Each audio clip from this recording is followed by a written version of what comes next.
Hello friends, ഇന്ന് കുറച്ച് വീട്ടുവിശേഷമായാലോ? ഇന്ന് എനിക്ക് എൻ്റെ വീട് വരെ ഒന്ന് പോകണം. അതായത് എൻ്റെ ഉമ്മയും വാപ്പയും കാണാൻ. ഞാൻ മാത്രമല്ല, എൻ്റെ സഹോദരങ്ങളെല്ലാം കൂടുന്ന ദിവസമാണ്. ഇടയ്ക്കൊക്കെ ഇങ്ങനെ ഞങ്ങൾ വല്ലപ്പോഴും കൂടി ഒന്ന് കൂടാറുണ്ട്. ഇതൊക്കെയല്ലേ ഉള്ളൂ നമ്മുടെ സന്തോഷം. പോകുന്നതിന് മുമ്പ് രണ്ടുപേർക്കുള്ള ഉച്ചഭക്ഷണം നമുക്കിവിടെ തയ്യാറാക്കി വെച്ചിട്ട് വേണം പോവാൻ. ചോറില്ല, പകരം ചീനി എന്ന് പറഞ്ഞാൽ കപ്പ വേവിച്ചത്. കൊല്ലക്കാർ നമ്മളിവിടെ ചീനി എന്ന് പറയും. അതിൻ്റെ കൂടെ കഴിക്കാം മീൻ കറി, തൈര്, മീൻ വറുത്തത്. അങ്ങനെ നമ്മൾ രാവിലെ മീനൊക്കെ കണ്ടിച്ച് വൃത്തിയാക്കി വെച്ചിട്ടുണ്ട്. മീൻ കണ്ടിച്ച് കഴിഞ്ഞാൽ നമ്മുടെ കൈക്കൊക്കെ ഭയങ്കര സ്മെല്ലാണ്.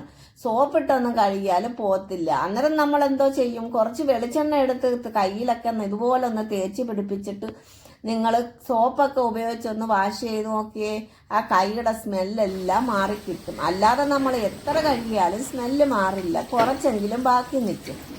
അങ്ങനെ നമ്മൾ വറുക്കാൻ വെച്ചിരുന്ന മീൻ്റെ അരപ്പൊക്കെ ഒന്ന് പിടിച്ച് കിട്ടിയിട്ടുണ്ട്. ഇനി നമുക്കൊന്ന് വറുത്താലോ? പാത്രം അടുപ്പിൽ വെച്ച് ചൂടായി വന്നപ്പോൾ വറുക്കാൻ ആവശ്യമായ വെളിച്ചെണ്ണ ഒഴിച്ചു കൊടുത്തു.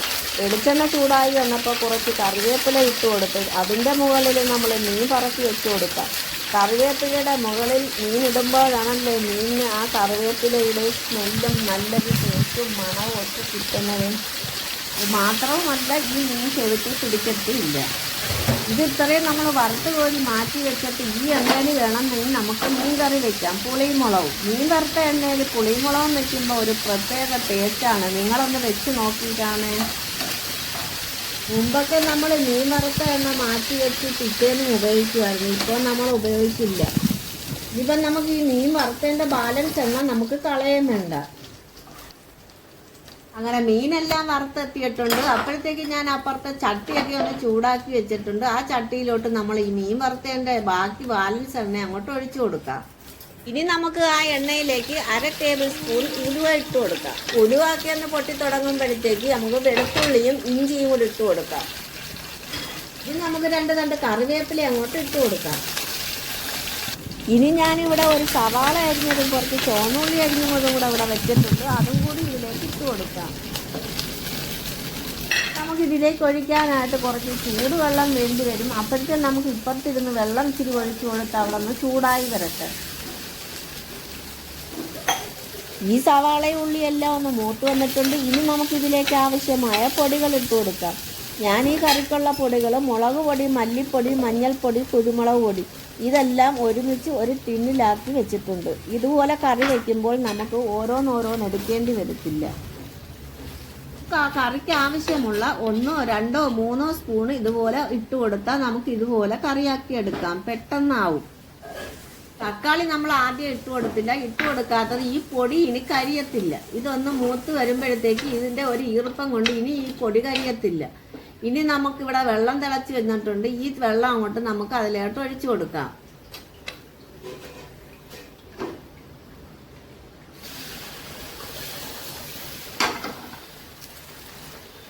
ഇനി ഇതിലേക്ക് നമ്മൾ 2 വടക്കം പുളി ഇവിടെ എടുത്ത് വെള്ളത്തിൽ കുതിർത്ത് വെച്ചിട്ടുണ്ട്. അതും കൂടി ഇതിനകത്ത് ഇട്ട് കൊടുക്കാം. ആവശ്യത്തിന് ഉപ്പും ഇടാം. നേരത്തെ നമ്മൾ കഴുകി വൃത്തിയാക്കി വെച്ചിരുന്ന മീനും കൂടി ഇതിലേക്ക് ഇട്ട് കൊടുക്കാം.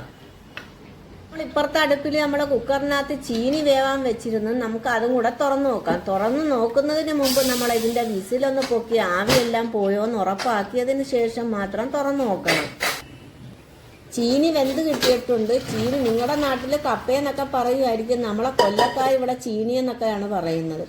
ചീനി നമുക്കിതാ ഇതിലോട്ടൊന്ന് ഊറ്റിയെടുത്തിട്ടുണ്ട്. ഇനി നമുക്കിതിനകത്തൊന്ന് അരപ്പിട്ട് കൊടുക്കാം.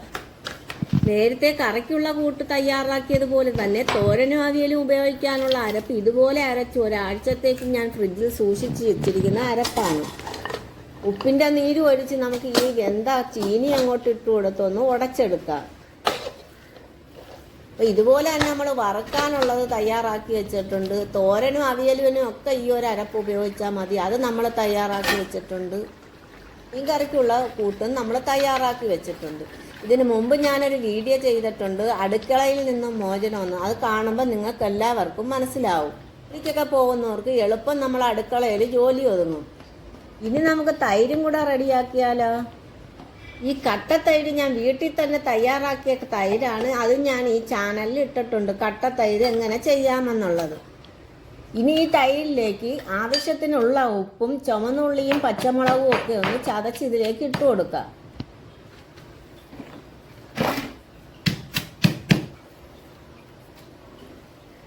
ഇതിലേക്ക് 2 തണ്ട് കറിവേപ്പിലയും കൂടെ ഒന്നുകൂടെ ചതച്ച് ഇതിനകത്തോട്ട് നമുക്കൊന്ന് മിക്സ് ചെയ്ത് കൊടുക്കാം. ആവശ്യത്തിനുള്ള ഉപ്പ് നീരും കൂടെ ഇനി ഒഴിച്ചു കൊടുത്ത് നല്ലതുപോലെ ഒന്ന് മിക്സ് ചെയ്തെടുക്കാം.